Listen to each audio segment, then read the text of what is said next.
Hello everybody and welcome back to Stone Void. I'm Jay Phillips. Joining me as always, Patrick Collins. Hello. Don Bowie. Hey. We do this every Thursday at 7 o'clock-ish. We tried to do it at 6:30, but completely have failed that for the past couple weeks now. So sorry everybody for the delay. We're just going to be starting at 7 from now on. Or maybe 6:30. Who knows? We're trying to somewhere in between there. Mainly we just got caught up in testing since we are now officially all going to the... California GP. Right, but where is that exactly? It's so I actually went there. It was actually the location that was the second LA tournament of last time. It was Pasadena. Is it in Pasadena? I don't think it's Pasadena. Either way, we are going to that one. We'll probably try to go to another one if they do a second California one. I know that we're just going to be trying to go to a lot more of them. So if you guys want to see us there, come join, say hi. Hopefully they're going to be doing side events like they're doing at some of the other GPs. Yeah, hopefully that's going to be side awesome. events, yeah. Didn't they officially announce Wanderer as a side event? Yeah, starting at the Texas one. I think that one's after California. Yeah. And I don't think our tournament's run by Robert Herbert, so we might not get the same treatment that the at least it's starting somewhere, right? Yeah. So that's the important part. So, and then another big thing about these tournaments is if you make top 8, you automatically get a ticket to the Vegas tournament. Right, that's a new thing. I forgot to put a graphic up for that, but that's actually a really cool thing that they're doing. Big cash prizes are what is linked for that. So if you win those, you get a win in. If you get the surprise tickets out of the packs, you get to go, and it's all cash prizes. Well, isn't the first place like a car or something? Yeah, you get a car. That's what I believe is there's supposed to be a car, but on the new prize listings, the one that I saw anyway, doesn't have that car listed. Oh, is it gone? Yeah, it's not listed on there, so... Maybe that car... Maybe we just They did check. Say, like, they didn't know if this car was even going to be made. It was just, like, going to be, like... a promotional... Yeah. So, whatever. Either way, now we know that there's at least really good cash prizes, which was a thing that people were complaining about originally, is I think first places are like $10,000 or something like that or more. Well, I think the cool thing about this is, like, now if you get top 8, you actually do get some extra kind of bonus thing. Like, right. Because the last time if you got top 8, and if you didn't get, top 3 or top 4, you didn't get an invite to Worlds, you just got a few cool promos. But now you also get an entry into another, like, cool tournament. And Vegas, nonetheless. Yeah, like, I really want to go to the Vegas tournament probably more than anything else at this point, because that just seems like a lot of fun. I've done a GP for Magic in Vegas, always just a good time. But I really just think it's funny that... So a lot of people complained about the card because they didn't want to have to pay the taxes. I almost wonder if they purposely took it off for that reason of people were complaining as well. But without knowing for sure. I don't think that was loud enough complaint. I think they're just... It was a real complaint, though. Was it? Except for people under the age of 18 will not be allowed to go to the Vegas event. However, they will be getting a ticket. Automatic. Yeah, an automatic to Japan. Yeah, an automatic Worlds not a invite. paid invite. It won't be paid. No, if they get top 8 and get the Vegas tournament. Which I think is all cool. I'm all about having more competitors at those world events. That seems awesome. Yeah, but it's like they're assuming that player is not going to get, first or second and getting a Worlds invite. There's got to... I think there actually was something on that. I think they said they would compensate some in some form or fashion, if I remember correctly. Well, still, that's exciting. A way to get in, so that's something to look forward to when you get to go to these events, besides just, talking to the rest of the community. That is always awesome. I wonder if you can, opt not to go to the Las Vegas tournament and just get an invite to the Japan one? I don't think so. I don't think so, because I would automatically do that. Yeah, I think a lot of people would do that. Yeah. Yeah. Vegas is awesome, but Japan's even more awesome. Yeah, and it's going to be, hard for some people to go to the Vegas one compared to going to Japan. I know that sounds weird, but I think other countries' GPs have the right to come to the Vegas tournament, if I'm not mistaken. Okay. I'm not too positive on that. But. Well, I mean, it is weird to think. I don't know if anybody has pulled those little lottery tickets out of boxes yet. And got an it's invite. happened. It has? A few people have posted online saying they Nice. got them. invite. It's pretty cool. I've done how many tickets now? None. Oh, not Well, salty. you have more chances now, Mm-hmm. Jay. You could get top 8. Well, yes, at the next tournament, which, very importantly, the Vengolf set will be out by then. Also the new set, which we will be getting spoilers for soon. But It comes out next week, I think. Yeah, Yeah. so we're going to get more spoilers for those. We have new spoilers this week for what came out Rangolf. today. Yeah. Hopefully this will be up tomorrow. I know I've been terribly slacking on getting videos up. Sorry, guys. But the Vengolf spoilers for this week are pretty awesome. Yeah, so these spoilers were all from the are all inspired from the Valhalla cluster. In our first card, we have Dragon Knight Commander Siegfried, 2 white and 1 colorless, so total cost of 3 for a 7/7. He is a Dragon Knight. That's all one word. And when this card enters the field, recover all dragons you control. This card gains plus 600, plus 600, and flying as long as you control a dragon. So, I mean, this card sounds pretty awesome in a dragon deck. So we Like- just want to be beaten with more Gwybers? Is that- Yeah, no, this is Yeah. like totally like, hey, play your Gwyver, and then attack with your Gwyver, and then next turn, play this card, untap your Gwyver again, swing Yeah. with your Gwyver, and then you still have this 13/13 flyer So the that reason can why... beat other 12/12 Yeah. flyers. I mean, you can play it on the same turn and just attack twice with all your Gwybers. Which Yeah. is So, crazy. yeah, the reason why I was going to say that's not crazy is because that's 3 mana, and we, for 1 mana, have a card that you sacrifice it and untap a permanent, or a ruler. One of the bunnies, right? Or the scouts. Yeah, Doesn't the white one- scout do that? Yeah, the white. Yeah. Is that a 1-drop though? It's a 1-drop. It's a 1-drop, and you also have to pay 1 white. Okay, well, it's still, then it is 2 mana, which is cheaper than this. Sure, it's a one-time effect, but this So is this a one-time untaps effect. all your dragons, though. Right, but if you're going as aggressive as Dawn was about to say, just throw down Gwyver and then this and then just swing But this in is multiple also times. another body on the field, whereas your situation, you're sacking the dude to just untap your Gwyver. Right, so this is a long-term strategy. Yeah, this is more we're trying to get defensive. at, not a quick argue. burn and go strategy. I don't know. I think this is stronger than the bunny, to be honest. Even if it's just the one-on-one comparison, I mean, they were playing Apollo in the or deck. not the bunny, it's the soldier. Yeah, soldier. Sorry, go ahead. They were playing the library card that gave you Dragon's Haste, and then they were playing Apollo just to bounce that Gwyver and then attack multiple times. Okay. I mean, I think this is a bit more profitable because you're It getting definitely a body seems better. and not yeah. 2 cards, and it's 3 cost. I mean, I think it's cool. No, it seems legit. I was like the just- card. I was just curious as to exactly how this is going to see play. Yeah, I think you have to play this card with dragons already on your field. Mm-hmm. Like you want to get the bang for his buck off of his enter ability. I wouldn't just play him and then play a dragon. Then he just feels kind of like a vanilla card. I mean, he seems really dope. I gotta say that. It's a decent card.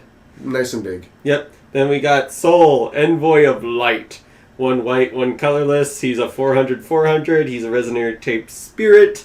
When this card enters your field, reveal the top card of your Magic Stone deck. If it is a non-special light Magic Stone, put it into your field. So, some people have misread this wrong. So it has to be a mono white stone. Just has to be a mono white stone. So this card really fits in well with the what's Grimm's son's name? It's why do I forget his Millium. Millium. Yeah. So this goes in the Millium deck because I mean that deck likes mono white stones. It's just too bad this guy isn't a fairy tale. I mean, It's but- weird to see Ramp in a yellow deck like yeah, this. maybe they're trying to be like, hey, white, have a little bit of everything. Maybe this is the blue, how blue rose in Magic where Yeah. it did nothing and then Give it it did a little bit of everything. everything. Maybe white will be the blue of Force of Will. The difference with that is Blue and Magic started with Counterspell and then gained everything under the sun. Oh, yeah. So, if anything, I would say green was going to become eventually just rule the world if they give it card draw at this point. I think that's one of the biggest hindrance to most of the colors right now is that they really, other than a little bit in blue, they haven't decided to give anybody card draw, and I think that's where we start really breaking the game. I mean, red has the queen. Right, but that's not... Guinevere? Yeah, Guinevere. Oh, you're talking about draw engines? Yeah, that's not like a Guinevere, just Rock pure Egg. draw, though. It's Really close. And that's why she's so amazing. Guinevere's broken Yeah. card. Yeah, She's Guinevere's insane. pretty sweet.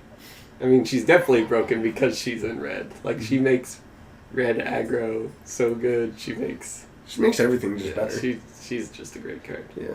Okay, Knight, Lord of Godspeed. He's 5 mana, 2 white, 3 colorless for 1,000,000. He's a knight. He has swiftness. When this card enters your field, J/resonators you control gain precision until end of turn. So, I don't think giving all your guys precision for 5 mana is that amazing. I mean, now they can all profitably attack for something. Yeah, I and think try to you kill either off want stuff. everything to have flying or you want everything to have pierce, which I think they're Right, slowly yeah. removing pierce out of this game. No, if you want something that's better than this, go back to playing Arla. When everything attacked, it did a crap ton of damage. Oh, you mean his god art? Of Yeah, doing that guard damage art, and stuff. like, that's just infinitely better. There's nothing that makes it stand out or make it feel like you want to play it. Mhm. Yeah, or you can just play the Regalia that makes a creature block. Yeah, It's that's like a perfect one. Pseudo precision Mhm. for free. Yeah, it's not nothing too special. Lackluster. Okay, on to the red cards. We got Barust, the machine deity of purgatory. 1 red for a 0/100. He is a demon resonator, and this card gains +200/+200 for each magic stone in all graveyards. You could tap him, banish a magic stone. This card deals 500 damage to target resonator. Or you could tap him, banish 2 magic stones, destroy target special magic stone. So They feed each other, but to what end? yeah, I don't. This seems very not the best. He needs like at least like what's it called? He needs barrier. Yeah, like right. if he To even if be he's- relevant. Relevant, yeah. If he had haste and could tap immediately, but then again, it's banishing your own stones? Yeah, you're banishing your own stones. Wow. That's so brutal. Unless there was something to give us... So what? Those So back. his second ability, you banish 2 of your own stones and you destroy a special magic stone. So he only gets +600/+600 from that buff. Yeah. So, this could be a strategy if there was enough, like... Maybe in a Ways to wanderer produce will. format. Yeah, like producing mana stones in some weird way, or the regalia that taps for stuff. Like, if you had enough, like, alternate mana producing ways, and this could just be an engine to wear them down. Yeah. Yes, in a red-green build, maybe? Just deny them all stones? Yeah, I think you're losing too much. No, you are losing a lot to even try to make this a relevant card. I think we just move on to the next one. Okay, next we Yeah. got Shizazu Yoshihiro, Feudal Flame Lord. Ooh, I 2 got these in red, Crypto. 1 colorless. 800 for a daimyo. I have no idea if that's the correct word or not. I think you got it right. He's got swiftness, and whenever a J/resonator you control is blocked, destroy it and the blocking J/resonator. So this is them trying to put that combust thing or whatever it was called. Well, I mean that's that ruler. You know, you could discard a card that card Right. gains explode or whatever. Yeah, explode. Whatever it's called. Really terrible effect when you can't block. Yeah. It- You have to since be it's- aggressive, and then you're just Yeah. trading. The only cool thing is like, if there was an aggressive enough format, you could trade like a 2/2 for someone's J ruler. Like, you know, Yeah. if you're really winding down on them, but just our meta's not there. Man, so the stupid thing about this is feasting just wrecks this idea of I can possibly with all this, our little tokens. Yeah. So unless you Flame King shout this thing out, it is not trading with anything happy. yeah. If you Flame King shout it and then smack in with it against something big, cool, but most likely they're just going to take the 800, play something, get another elf, and not care that this thing's on the field and let it trade with another small thing. Yeah. You got any on this, Don? I think it's really unique. Like, No, yeah, it's cool to have a card Oh, yeah. like this around. if you have a bunch of small stuff that's just attacking in, and they have a bunch of big stuff, this card is devastating for them. Yeah, it's good in the feasting deck. No, yeah, it's good in the feasting deck. I totally get that it's good in that one. However, yay, so I'm just not going to block the thing that does 100 damage. Yeah, I Like, mean, unless you can buff your whole board by like 500 and swing with like 5 creatures, you can. There's the 3-mana Priscia spell that gives all your whole team 600, and that's green. And so far, like, from the Spin Golf set, like, people are speculating that a red-green aggro deck could be a thing. This could be a part of that. Sure, I see this trading in all the wrong ways. Okay. It has potential. Yeah. Like, it's not a bad It could card. do something really weird. Yeah. But on to the next card, we have Salamander on Envoy of Fire. 2 red, 2 colorless for a 600. He's a spirit, and when this card enters your field, it deals 600 damage to target opponent and target resonator your opponent controls. I think it's just a little too overcosted for Just what a little it bit. does. I mean, it would have been nice if he at least had swiftness, or was maybe 2 red and 1 colorless or something. He's Yeah. kind of close to Yeah. being really good, but But kind of too far yeah, off. but also too far off. It needed to be a 3-drop. Like, so you can Flame King shout But it out. I think that might almost be too good. I could be wrong on that, but yeah. So on to the next color, we have blue. Oh, and it's my man. It's Kronos, the god of time. 2 blue, 2 colorless. He's a 0, 1000. He's a myth, and at the beginning of your turn, draw a card. This effect's amazing. It's a complete myth. You're right. It's too bad. It's just not even, too bad. It's just the wall. Like, and not He even kinda- a big enough wall for 4 mana. yeah, he needs to. This is a perfect 2 mana wall. But yeah, but his effect is really good though. In this game, like, card advantage is a huge deal. this is insane. But how do you make this 3 mana at the worst? Is like my real question. 4 mana is. Yeah, it has to survive the turn, too, to get the Mhm. effect off. So it's kind of a But dead it is draw. hard to kill. Like, Not really at 1,000. I think the way that you make this card just the best thing at 4 mana is at the end of your turn, draw a card. oh, so that you're like kind of at least almost closer to being Yeah. there. Like, at least Yeah. almost guaranteed to at least draw 1 card off of it. I mean, or if this was just not a resonator, if it was an addition. Oh yeah, if it was 4 addition. mana addition that did this. would be Additions are sweet. kind of fragile right now, They just are? because of the green spell. Smell. Was it Heavenly Gust? Yeah. It's just is played a lot right now.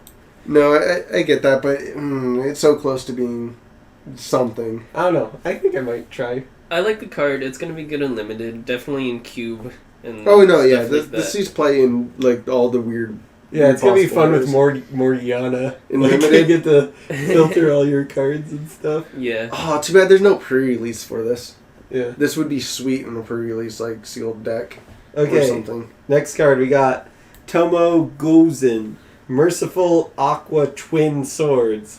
So I'm gonna warn you guys. It's gonna sound like I'm repeating myself with this card. So it's 1 blue, 1 colorless for a 500/600.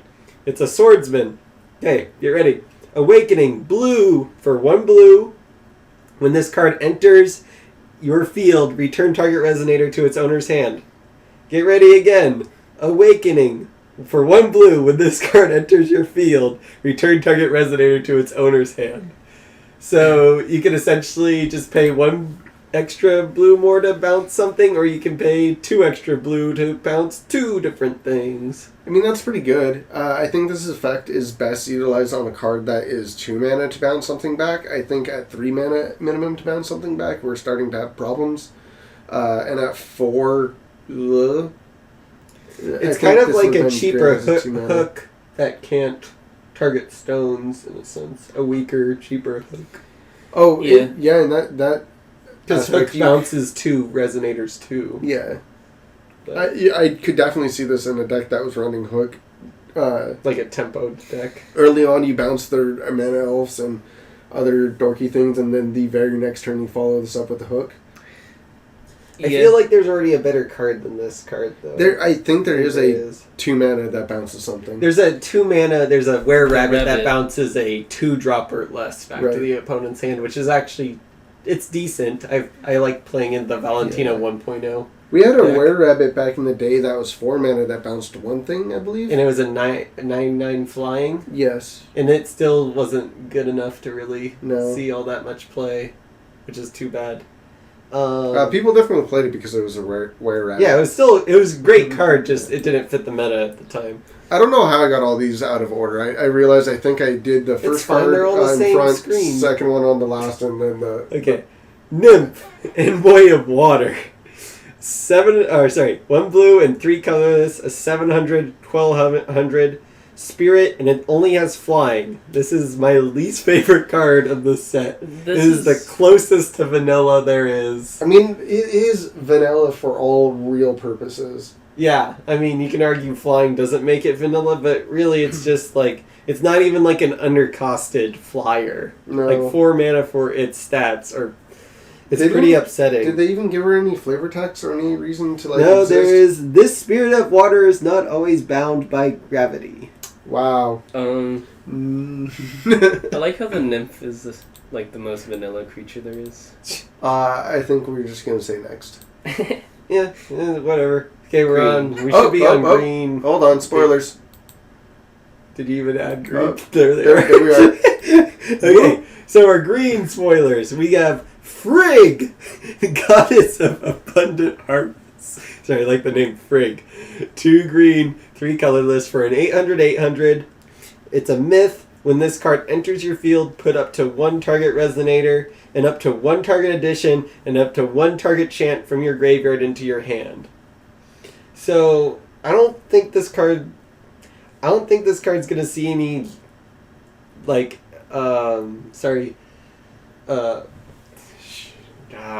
what's the format called that we're in? It's not standard. New Frontiers? New Frontiers. There we go. I don't think this is gonna see New Frontiers play, but obviously this card could be exploited in some fashion. Yeah. Definitely in a singleton format like Cube, or if you guys ever play like the Commander-esque version 60 of card Force of singletons Will, or like whatever. this card's pretty awesome. So it does win one thing in particular, and it's my personal vote for the hardest to read card from a distance. It looks the white and just everything's so mixed.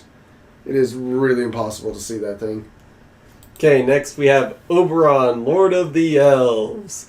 2 green, 2 colorless for a 700/700. Elf. When this card enters your field, put 3 100/100 win elf resonator tokens into your field. So I guess I just want to point out that Oberon was a fairy in this last Alice cluster we Right. just did, and then he was apparently an elf in Was he in Valhalla? Yeah, he was. Pretty He's sure a fairy. Jay He's has a fairy. that card. Sorry, he was an elf in the Valhalla.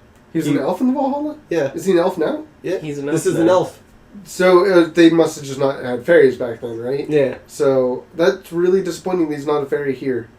Yeah, Because but in all lore, he is a fairy. I feel like his ability is pretty decent, putting 3 bodies on the field, even if they're super weak. No, that's fine. It's just... Like, this could be kind of weird with, like, Lumia. Like, bouncing him, just keep on getting, Yeah. like, 3 1/1s. 3 1/1 tokens all the Ooh, time. that's pretty gross. Yeah. You could do a lot of weird stuff with that. Yeah, I think this card has potential. As a 4-drop, getting this many bodies is good. Yeah. You get 4 bodies for 4 mana. There are 2/2s or 1/1s? 1/1s. But it's an elf card, so I mean, So this you're could getting a make 10 elf for 4 mana? It could make elf tribal a thing. I mean, this You're getting 10 power, though, for... You're getting 10 power for 4 4 mana. Okay. this is I don't know. Like in Magic, this would be really really good. In Magic, Because- this would be nuts. But I mean, as I said earlier, you could play that 600 plus 600 plus 600 spell for 3 Right. mana, like just the and next go to turn. 10 with this. Yeah. I think one of the weirder things to try, the reason why Magic would have loved this a lot more is because Magic has a lot more of when a creature enters battlefield, trigger alternate effects or sack them to do a alternate effect. And there's nothing really that broken in this game to do it with other than trying to Yeah, we don't override. have anything like Blood Artist or anything like that Yeah. yet, where it's like things, Or if this Perforos. enters the field, yeah, or Perforos, exactly. When this enters the field, this happens. When this dies, this happens. Right. As soon as we do, this card becomes nuts. Imagine sacking 4 bodies in one turn to do something stupid to your opponent. Yeah. Oh, we did. Cinderella or something like that. The one that sacked into -200 to your opponent's board.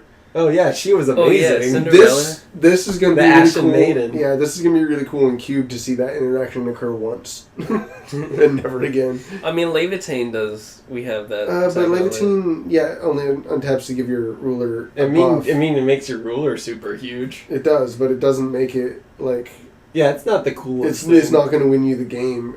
Well, it can. I would argue it wins the Maybe. game in the Machina deck sometimes. Okay, True. next green card we have Sylph, Envoy of Wind. 2 green for 600. It's Spirit. So this has Resonance. So whenever a Wind Magic Stone enters your field, you recover this card. So obviously you're gonna, when you play this card, the next turn that comes around, you're gonna attack with it if you can, if you feel comfortable enough. And then you're gonna obviously play a stone and then untap it and then attack with it again. So that's obviously like what this is meant for. But Yeah, I definitely dig it. It's a cool card. you like it? 600. It's a good body for a 2-drop. Yeah, the fact that it can attack multiple times that turn is It's pretty on good. stats it makes it amazing. This just makes me think that the aggressive green deck is going to be The a green real red. thing. So you have your turn 1, let's go crazy with green stones, and then this on turn 2, it's a just good body. Turn 3, fetch for a whole bunch of stuff and do attack with this thing for like 3 times in one turn. And then turn 4, I don't even know. You're just so aggressively ramping and beating your opponent up that this is such a deck. I can't see how green isn't the new Bahamut build in some weird fashion. Or we see some weird green-red just beat you to death deck come out of this all. Yeah. Oh, yeah. It's gnarly. Okay, now we're on to the black cards, Jay. So we have All right. Sariel, Lord of the Moon. I actually really think this guy looks sick. And 2 black, 2 colorless for a 600. He is a fallen angel, and he has the ability of 1 black and tap, banish another resonator, put target resonator from your graveyard into your field. Play this ability only during your turn. So this is the center card that we have up here right now. Yeah. Because I'm really good at organizing things. I mean, I'm glad we have another, like a Monster Reborn kind of card. Yeah. It's just kind of slow. And he's kind of fragile, too. It Yeah. kind of feels like you're playing that new Alharazad card that no one's, like, super into. Yeah, no one really likes playing the Alharazad. Yeah, I don't really see too much for that card. Yeah. I mean, it's a good way to cheat stuff out, like in Wanderer format or something. Yeah. Wanderer has alright. better cheating out cards. They're trying to make a non-broken cheat out card, but that's the inherent problem with cheat out cards is they have to be broken to be played. Cheat. If they're not broken, then Why play it? what's the question? So, Mhm. Yeah. Okay, on to the next card. We have Shade, Envoy of Darkness, 2 black for a 600. He's a spirit. Tap, banish this card. This card deals 600 damage to target J/Resonator, and you gain 600 life. He also has a Resonance ability, so whenever a Darkness Magic Stone enters the field, You may pay 3 black. If you do, put this card from your graveyard into your hand. This No. card costs way too much. Yeah. Yeah, For 3 3. black is what it would need to be, like 1 black, right? 1 black would totally make this playable. But that's for the fact that it's a 600-400 at that point for 1 mana would be insane. But it comes back to your hand for 1 mana. It's not back Oh, to the yeah. field. If you came, oh, no, I was saying its original casting cost would be insane. If it came back to your hand for 1, yeah, maybe. Because then you just have this for as one of the better, it dies and comes back, so that way I can keep doing other stuff. And Well, I then mean, it's kind of like manufactures- this, like, I don't know, constant burn spell to your resonators. You know, it's like, it's something that you can always reuse and recycle kind of thing. Yeah, it's weird. I think for like 3 whole black, it should go on the field.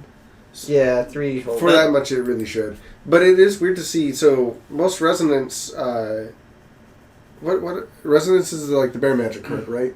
Like, is this the first time you've seen this on a creature realistically? No. It Or was is this resonance? No, Resonance is it the was on the new- Prisia. And Right. So it's that new ability It's where the new key word ability that's being introduced in this Vingolf set. Okay.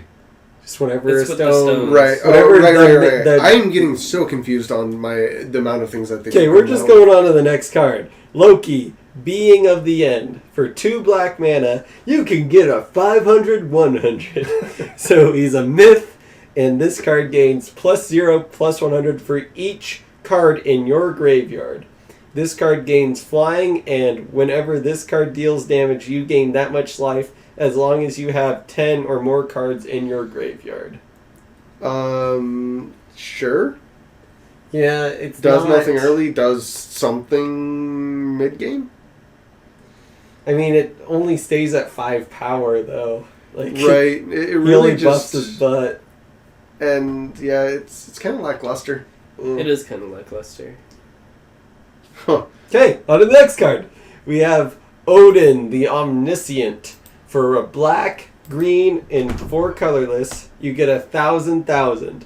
He's a myth, and if you would produce will with a magic stone you control, you produce that will +1 of the same kind as another will produced this way instead. So you produce 2 will with each magic stone. But I think it has to be the same exact will that you produce. Like, so if you have a red-blue magic stone, you tapped it for blue, you make 2 blue. You can't make a blue and a red. So this is Mirari's Wake in Force of Will. Yeah, it's like, well, And I think there's a creature that actually does this in in Force of Will already. no, in Oh, Magic. Yeah, well, there's actually a lot of effects that do this in Magic. 4, 5, 6 mana to do this effect. Is that at all a relevancy? I think it's really good in this singleton format, but I don't know if it's going to see any play in in New Frontiers. Yeah. Yeah. Yeah, I don't. Well, It just costs a lot, but it does double mana. It's just It's not that cool. relevant. Yeah. It's way too late in the game to make it relevant. It's gonna be cool in Cube and other formats. I don't that are new even know Frontiers. this is necessarily even a cube card. oh really? No, I think it's maybe a real big bomb in limited formats, like a pre-release maybe. I don't even know if I would want to play it in that necessarily. It really cool. So I can play 6 mana things. They really need to have more like X mana Right. usable stuff. So- which really only exist in like Soul right now, I believe. Yeah, there's Yeah. nothing to really do with this card when you untap. Maybe later on when there is, sure. But I'm not going to be making my opponent draw this or discard this many card or me draw this many cards, which is our other X spell that we have, the X damage spell, sort of. But even that in green black trying to play blue red X spell seems pretty bad. Mm-hmm. So yeah, I don't know how to do that. So next up, before we enter anything else, we did get a few more promo cards for March. We get some really cute little bunny rabbits, and It's the What's her? it's Celestial Wing Seraph. Oh, this is the Wing Seraph. Okay. Yeah, it's the one that That's such cheats nice out art. the 4-drop Angel when you play it. Yeah. This is very soft art compared to her other art, which is a very harsh art. What do you mean? We can Like talk about the that. Wing Seraph seems like a much more stiff looking card. Oh, like the way okay. that the art presents. This is a very soft, laid back, balanced. Terribly sorry for that squawking noise, guys. That's actually a macaw that we have that is deciding to join in the conversation. He's never done that before, so. So those are really cool promo cards. Anything after that, we have. Just trying to think if there's anything else that we need to really cover for the week before we moved on to the tournament that recently came up. I do know that there was a little bit of controversy over the last tournament. If we wanted to go in that for a quick minute. Yeah. So there of course was a top 8, right? Mm. And there's a player who would have made top 8, but he made a lewd comment, and he couldn't go to top 8 anymore. Yeah. So it's not really important who the player is. It's more important of the way that the situation was handled, which to a small degree was handled correctly, and for who the person was handled correctly. But as a actual, I think the way that the game should handle these type of situations was handled incorrectly, and at least at the way that I would expect Wizards Coast to handle this type of interaction. Or even something as awkward as your local school, if you're still in school, would handle this. And what the actual wording was is... you want me to say it? Just the actual wording of it, whoever Okay, wants to. so he said, if I don't make top 8, I'll bring a gun to day 2. Right. So this is where we get a problem. What they did to him is after his alleged threat to bring a gun to the tournament the next day, they disqualified him. Which is of course, immediately do that. That is the appropriate response. Funny enough, he did make day 2. However, He wasn't. he in wasn't top make eight. two. He didn't. He make it. played in the 1K tournament, and he got like 3rd place or something. Either way, he's a really decent He still got player. an invite Yeah. because of that tournament. However, my thought process on this, and this is nothing against the person. The reason why that they didn't take this any further is because they don't believe that what he said was any more than just a joke. However, that's the problem with me. I feel like, joke or not, and even though he took full credit for this, and he's a really decent guy. This is nothing against him. This is how I believe the game should handle this as a whole. Is threats of violence on the level of bringing a gun to a tournament is at minimum expulsion from the game for at least a small suspension for at minimum 6 months to a year.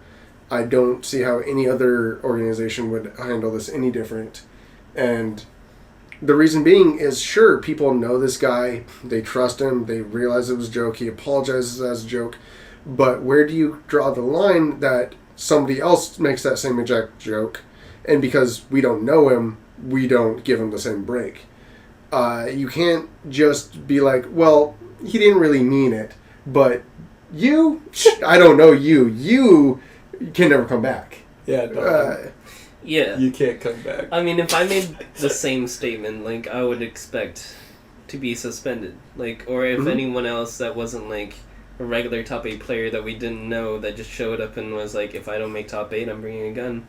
Even if they said it jokingly, like, that's huge implications. It's tremendous. There's, in cases they might get arrested. There's a whole slew of reasons. And, luckily it wasn't a real problem. He wasn't going to do anything. But for actual gun owners out there, you realize how serious of a problem this is. As somebody who has owned and operated firearms, that's not a joke, and can never even remotely be a joke as somebody who has owned and operated firearms. That is, and this is obviously from somebody who is, I don't want to say obviously, maybe he does, but this is most likely from somebody who's not in that community of people. And only sees it as a joke, but as other countries, other places, as you want to do this internationally, that becomes an even bigger thing. How does another country foresee you making threats like this? It's a whole slew of things that I think despite who it is, there should be a more severe punishment handed down to players that make careless statements like this. Yeah.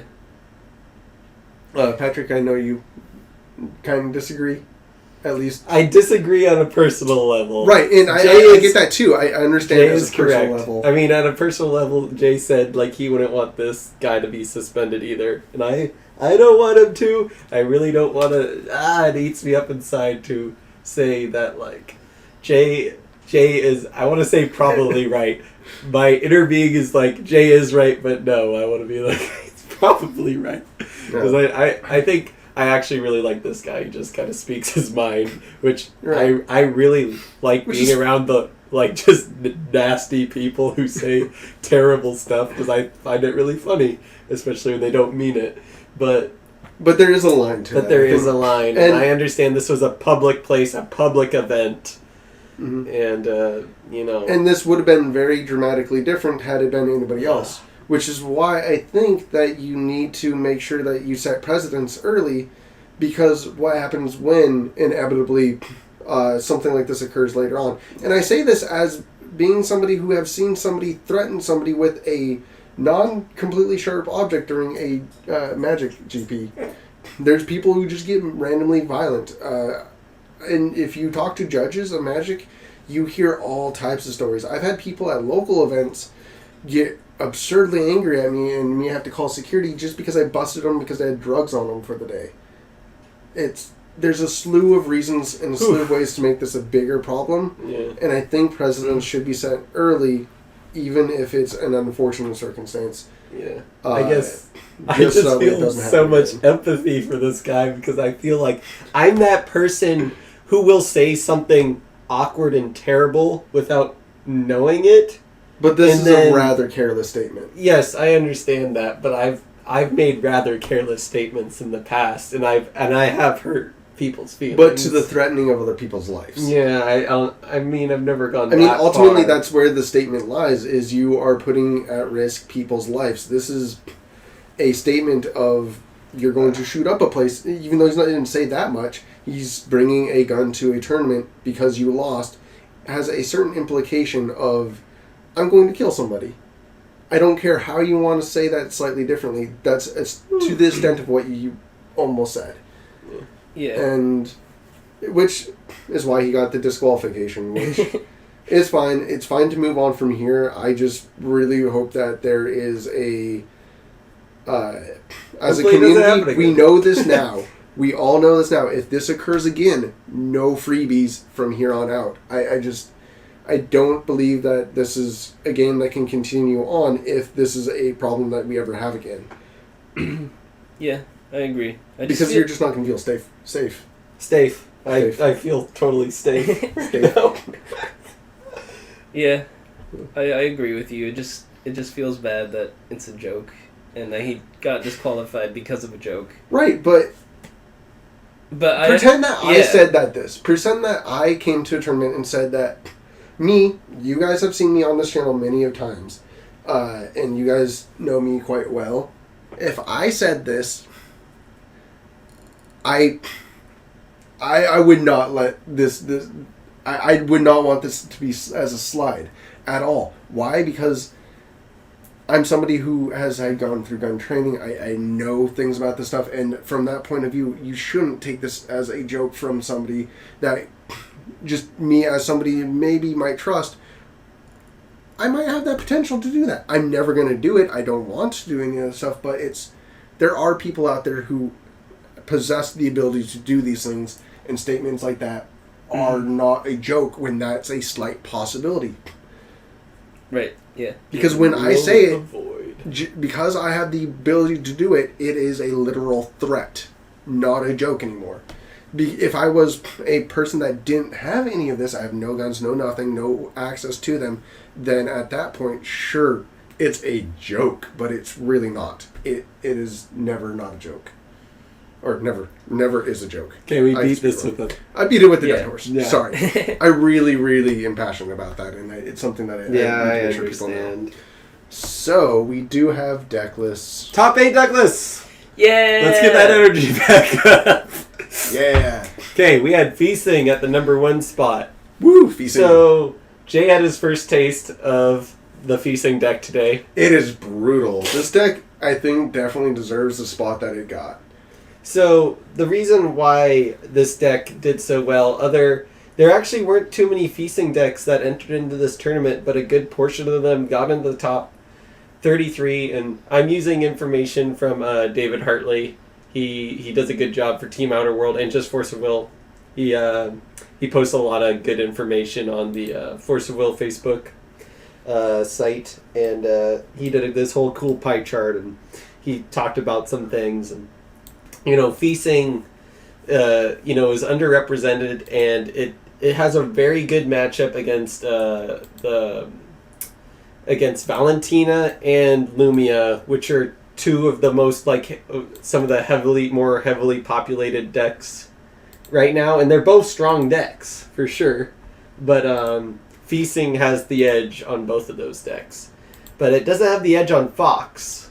Fox generally has a better edge against the Feasting deck, but there weren't too many Foxes around, so the assumption has come to that there were so many decks hating on the Fox deck that too many people were too scared to play it. Maybe some people just don't understand how to play it because it is kind of a weird deck to play. There's a lot of timing that goes on in that deck. It's not just get this big thing out as fast as possible. There is a time component in there. But the Feasting deck, the reason why it runs so well is not because of Gwyber. Like, Gwyber is awesome in this deck. Don't get me wrong, but it is Gwen all the way. It eats the little 1/1 elves for free. All you have to do is discard a card after that. And then you just get this whole draw advantage off of these little elves, this rook egg. This deck is just, if played right, it's just full fuel. Like, it doesn't stop. That it definitely does not. That is something that I can definitely contest to after playing against it. It almost feels like an aggro, but also mid-rangey kind of deck. It's just Guinevere. It can go long game. It's not strong late game, but it can still. It's a deck that can really fight for its life. Like, it's a very hard deck to kill. Like, even if it's in the losing matchup, the round will probably take a very long time, like, to complete. Like, it's gonna go out screaming and kicking. Yeah. Even if it's against, what it's not good up against. So, I mean... No, it is a very weird surprise. Like, I get that Feasting creates this really good creature engine to build off of. I'm just surprised we didn't see this deck before this, honestly. Because this deck has existed in a form. No, this deck did exist. Right, but it seems so much more brutal now than it probably ever has. This deck used to be on top of the food chain. Then this new set came out, and Fox was on top of the pedestal. Because Fox was on top of the pedestal, this deck got, just smashed. But then people were just like, hey, there's ways to beat Fox. Yeah. So they came in, Fox players went down, Feasting was just like, oh, I'm going to come up on top again. Right. So we got this really awesome meta right now, where it just depends on your matchups, or just depends on, the rate, what you get, and people are guessing at what's going to come. So a lot of the good players, or a lot of people that at least made it to the top, were expecting a lot of Lumias. Lumia is the hot poppin' thing. Jay, the last couple of weeks, was just like, well, I don't want to play Fox. I think Lumia could do good. And then right when he said that, it was doing good. He's like, yeah, I knew it would do good. And now I stepped away from it. A lot of people got on that hype train. Yeah, he stepped away from it now. Mm-hmm. But it's... So we got these weird, interesting decks that all kind of beat each other, and it's so cool to be like, oh, I'm gonna bring this good deck, and I can play it expertly well, but I might still get beat and not make it because everyone's gonna hate me out of the tournament, and you won't know because it depends on what the most popular deck list is. I think this is where the benefit of showing up to tournaments and getting a before in Magic tournaments, there's a lot of times where you show up a day before the tournament, you get to walk around the hall, figure out stuff. But these tournaments seem to always just be like the day of. Yeah. Is like how most people approach them. So there's no real scouting out your competition, what you can expect, which is a part of the metagame that I kind of wish existed.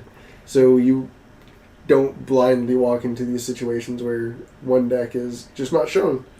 Yeah, so what? The next AGP is coming up in, I think it's late February. I forget what location it is. I want to say Georgia for some reason, but I could totally be wrong on that, guys. But the new Vingolf will come out next week. So these players will have to play test with everything that's already there in the Vingolf cards. So right now we know Lumia, Valentina 2.0 is still amazing. We have Fox still up there, and we also have Feasting. So we have these 4 decks. And obviously there's other kind of decks too trying to make their way in. There's control decks. There's there was a Ascended Alaceris deck made top 8, which has surprised a lot of people. I would like to go over why it surprised everyone, but that's been beaten to death by so many other people. Yeah. But yeah, it's a good card. If you're trying to buy it right now, tough luck. It's $170 on TCG Player. That's crazy. I kind of want to sell mine. That's 2 boxes of Force of Will. Let me play test with it a little bit first. Okay, I'll let you play test with it. But yeah, this tournament was awesome. Like, I wish I was there. Like, there's so much crazy stuff. yeah, this seemed like a one to go to. So Lumia kind of got hated out of this tournament. One did make the top 8 cut, but it was like the most heavily represented of this tournament. Like, it had the biggest showing, and to see only one of them make top 8, and it only got like between 5th or 8th place. It didn't make the top 4. And it was played by Ryan Miles, who's already like an incredible player anyways. He does a lot of good stuff for Team Outer World too, just like David Hartley. I mean, this doesn't prove that the deck is bad, though. I'm not arguing that. But the one thing I would like to look at metric-wise with this one is this reminds me of when in Magic, sorry to keep bringing Magic up, but the Jund decks in Modern from back in the day would be the largest part of the board and sometimes not even take the top 4 slot. But they were still, for a long time, considered the best deck in the format.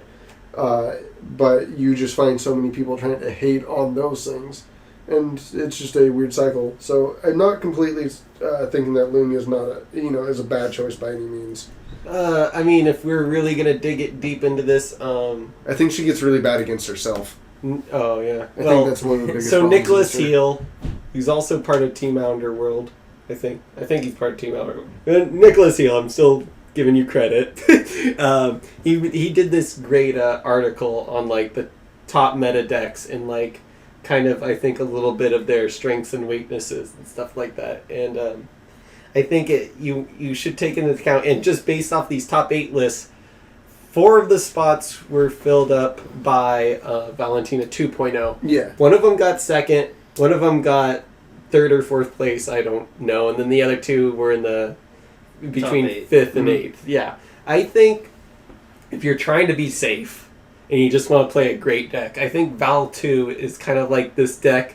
Even though it's got weaknesses, it can still also kind of fight back. Like, it's kind of got like the least amount of pressure on it against the decks it's weak to, but there are still decks that beat it. I think, as I said earlier, Feasting's pretty good against the Val 2.0 deck. But Val 2 though is a really hard deck to master. Like, right. It's a really hard deck to play. Cole, the guy we brag about all the time, he loves that deck. It's just because it's like a 1-card deck almost. It's really just Val that you're playing with. It's got all these dang abilities it plays with, and it's just blah, blah, blah, I gotta spit all this out. Yeah. And stuff. But yeah, I don't know. That's my take on Val 2.0. You guys have anything on the meta or this tournament? Yeah, I mean, like, the main thing about this tournament is those fringe decks, and even if they're not fringe, like, everyone was expecting the Fox, but then you gotta play all these other decks, like Lumia, and then Feasting, and then all the other fringe decks that you get matched up during, like, round 1 and 2 before they get kicked off by the other people. Yeah, because there's, like, some crazy Kaguya decks apparently being played. There was a lot of Charlottes for some reason. I know part of that is Team Ogre. They were all playing their Charlotte decks, and it looks like it's a pretty good deck. Apparently, it just didn't perform well. I can't say to what reason that is, but yeah, Charlotte was like super populated and it didn't do all that great. And then yeah, it's kind of odd. Let's see here. Is there any other ruler that I'm forgetting? I think that's it. Yeah. What about the black one? Mikage? Mikage? Did that have any? Yeah, I think one made it into top 16 or top 32. Can't quite remember, but for some reason hard control is not really there as it used to be. I think it can pop its head back up, but it's probably going to struggle a little bit. But yeah, if you guys are going to the tournament, just make sure to practice against all of the decks. Yeah, make sure to practice against all the decks. If you have to practice by yourself, you want to put the deck that you're playing with on like the back end. Like, yeah, you got to make sure like you're in the worst situation. Don't set yourself up to be in the better situation of the two decks. You need to find a way how to grind yourself out of a loss. Mm-hmm. You know, when you're expected to lose. There's a lot of people who will just play against the same deck over and over again and say, oh, hey, like, you know, I can beat this Val 2 deck now. I'm good. But then that's the only deck you play tested against, and then you don't know what the heck you're supposed to do against everything else. I mean, the Fox is a pretty linear deck, but at the same time, you have to play it differently against each one of these decks, though. You have to know, because I think it's the Manticore that kills addition Regalia or steals a card from the hand. Like, that card is you have to time that card right. You know, it's there's so many things that I have to get ready for because I'm not ready at all. But we do have a little under 2 months to get ready for the California. Yeah, it's a good amount of time to and we're gonna have a whole new set thrown at us. This Vanguard set, we're going to have a lot to... We're going to have the dragons... what we're playtesting right now is probably not even going to be remotely relevant. Yeah, it might not be, but it's still good to get that exposure and get that practice in. Yep, you know? Definitely true. Yeah, so... Yeah, we're going to... I think there's going to be a week or two, like right before our tournament, we're going to have to... we're going to get these the Return of the Dragon Emperor cards, and then we're going to be all flip-flopping, like, okay, are these old decks still good? Because a lot of people, you know, as with this tournament showed, like, people thought, as you said, like, Feasting was out, but it's actually still good. Like, this kind of proves that old decks or old cards can still push their way through. It's not just always the new flashiest, brightest colored thing, you know. Sometimes it's the old trusty. I think this is going to become even more relevant because this is our first taste of a larger set, basically, because we're getting Vanguard and the new set. It will feel like a larger set. Yeah. That this is going to be really relevant to the way that the format's going to exist after they start putting more cards in the set.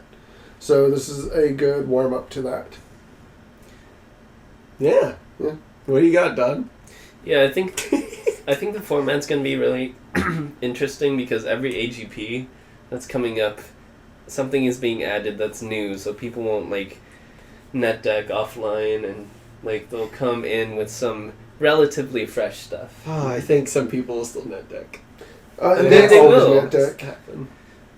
But, like, you gotta have, like, a sense of what's going on and, like, what's... But yeah, there'll definitely be a lot of fresh decks that probably all three of us even together won't even think of seeing. And it will be just like, what do I do in this situation? I didn't know Bahamut was gonna be good. Like, you know, I think Busy's turning my head around. I think Bahamut's good. I haven't convinced Jay yet, but I'm trying. Bahamut? Yeah, the one that sacrifices 3 red dudes, You can cheat him in as a 1,000 flyer, deals 700 damage to your opponent. Yeah, you'll have to convince me of that one over a from the long new period of stuff? time. It was the last week's spoilers because Oh. you were You weren't gone here. last week. Yeah. You might want to at least take a look online and see what No, we're I've been talking looking about. at the spoilers. I know what you're talking about. Okay, now you know what we're talking about. Incarnation's always good. I always. Not for 3 red. Okay, Not for something that brutal. I think we kind of beat this Okay. too, right? I think we've kind of We just beat beat everything in this everything. episode. Yeah, I think we're just beating we're everything just- as far down as possible. So I think at this point, if you guys want to see anything else that we're going to talk about, we'll talk about it next week. Also, with hopefully new spoilers for a brand new set, Yeah. we can discuss how this set feels now that it's actually released, plus all the awesome cards that are finally released for all of the random chance instance, things like that. I actually wanted to speculate on what was coming out, but at this point, it is such a random mix match of people's ideas of what could coming out. It could be absolutely anything, but it'll be awesome to see. So